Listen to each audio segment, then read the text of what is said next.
Assalamualaikum, hai, bertemu lagi dalam Dino Better Channel. Okay, so hari ni kita dah sampai kita punya kutu air ni. Okay, yang mana yang sebelum ni, dalam video sebelum ni saya tunjukkan macam mana kita pergi saut kutu air. Yang mana saya pakai oksigen ni untuk perjalanan lebih kurang 20 minit ke setengah jam.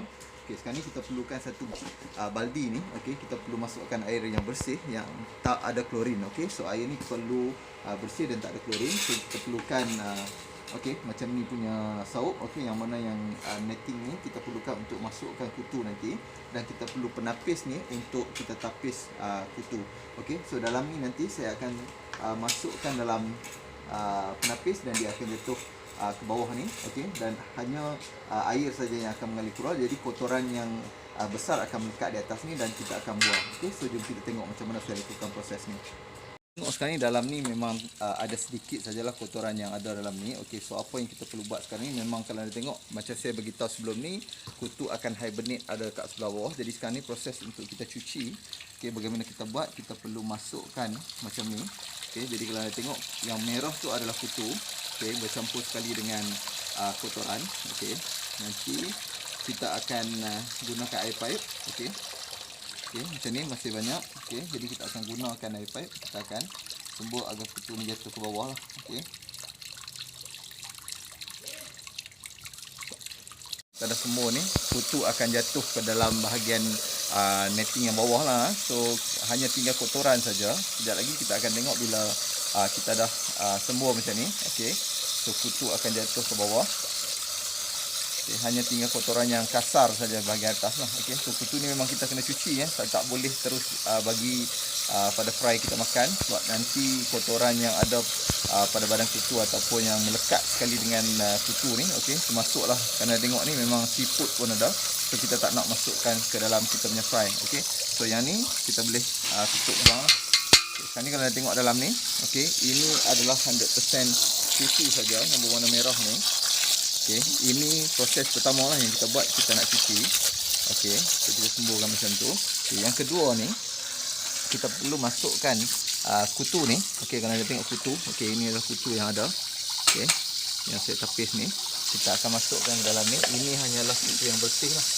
Okey, so, untuk proses ni, okey, ini adalah kutu yang dah kita cuci. Nanti kutu ni, okey, dia akan naik ke atas dan kita akan saut masukkan ke dalam tangki yang kita sediakan, okey, untuk proses yang ketiga, yang mana yang mati kita akan biarkan dalam ni. Kita tak nak masukkan dalam kita punya tangki untuk jualan dan juga untuk yang kita bagi pada kita punya fry. Sebaliknya yang mati di bawah ni kita boleh bagi kepada ikan-ikan lain, contohnya gapi, moli dan sebagainya lah.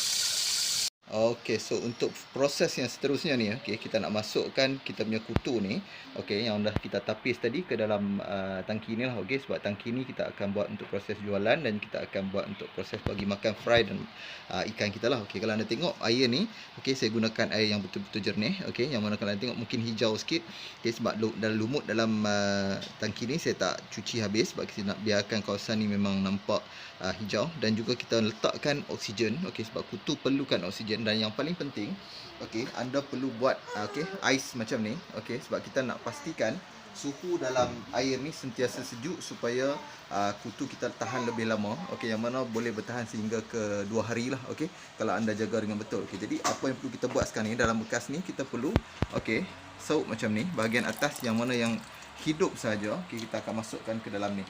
Kita tak nak masukkan sekali yang dah mati, sebab nanti yang kutu yang sihat pun akan turut mati juga kalau kita letakkan sekali. Okey, jadi proses ni kita perlu lakukan memang berulang-ulang kali lah. Okey, so kita perlu ambil bahagian yang atas saja. Okey, yang mana yang hidup ni kita boleh masukkan dalam ni. Okey, nanti setelah selesai saya masukkan ni, kita akan tengok bagaimana proses ni berjalan, dan kita akan tengok bagaimana kutu ni dia akan ada di permukaan air dan kita boleh ambil dan bagi makan pada ikan kita. Kalau anda tengok sekarang ni, saya dah selesai saut kutu yang ada dalam bekas ni. Okey, so anda tengok memang dari air yang jernih tadi dah bertukar menjadi merah lah. Okey, yang ni semua yang masih fresh dan hidup. Okey, yang dalam ni, okey, kalau anda tengok dalam baldi ni tinggal sedikit saja lagi. Okey, yang ni dah memang tinggal sedikit, yang ni saya reserve. Okey, sebab kalau anda tengok ni yang kutu masih banyak, okey, yang mana baru mati dan ada yang belum habis naik lagi daripada proses hibernate tadi. Okey, kita ada dua cara yang boleh kita buat. Yang pertama, sama ada kita masukkan sekali dalam bekas ni, ataupun yang kedua, kita lakukan proses untuk frozen kan kita punya kutu ni. Okey, dan kita boleh simpan dalam peti sejuk lah. Okey, kalau lah anda rasa memang anda nak bagi makan pada ikan, masih boleh, sebab kutu ni baru saja mati, yang mana warna masih berwarna merah. Okey, dan tak ada bau lagi. Kalau anda tengok kutu yang ada dalam ni masih banyak yang hidup sebenarnya. Okey, dan tak ada masalah untuk kita bagi pada ikan kita makan, sama ada kita nak bagi pada beta ataupun kalau anda tengok dalam kolam ni.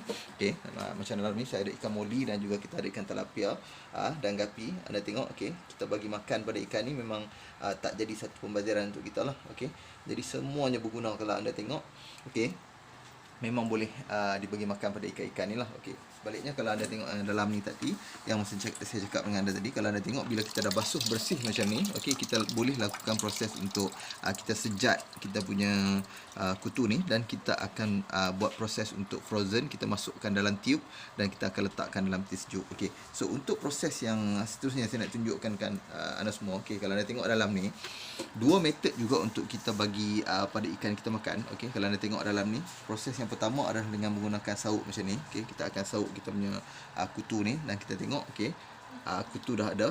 Macam mana kita nak bagi makan pada kita punya fry? Kalau anda tengok, ini adalah bekas fry lah. Okey, sebagai contoh, kita just masukkan macam tu. Okey, dan kutu memang dah masuk. Anda tak boleh bagi terlalu banyak lah, takut nanti kutu akan mati dalam bekas ni. Okey, ini adalah teknik yang pertama.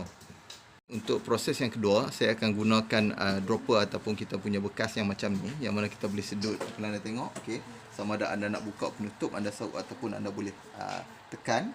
Okey, dan anda boleh sedut macam ni. Okey, anda boleh tekan dan anda boleh sedut macam ni. Okey, so bila kutu dah masuk dalam bekas macam ni, okey, dah masuk, kita nak lakukan proses untuk kita bagi makan pada kita punya ikan. Contohnya dalam bekas macam ni memang kita nak perlu buka dan kita nak gunakan sauk memang agak susah. Jadi apa yang perlu kita buat sekarang ni adalah kita perlu picit dan masukkan saja macam ni. Okey, so kita perlu picit dan masukkan saja macam ni. Jadi ini adalah yellow fancy dan ini adalah Hellboy copper lah. Okey, fancy Hellboy. Okey, kita just masukkan. Jadi proses ni sangat mudah untuk anda buat, yang mana anda tak perlu masukkan terlalu banyak untuk ikan anda. Okey, hanya sekadar mencukupi untuk ikan kita makan.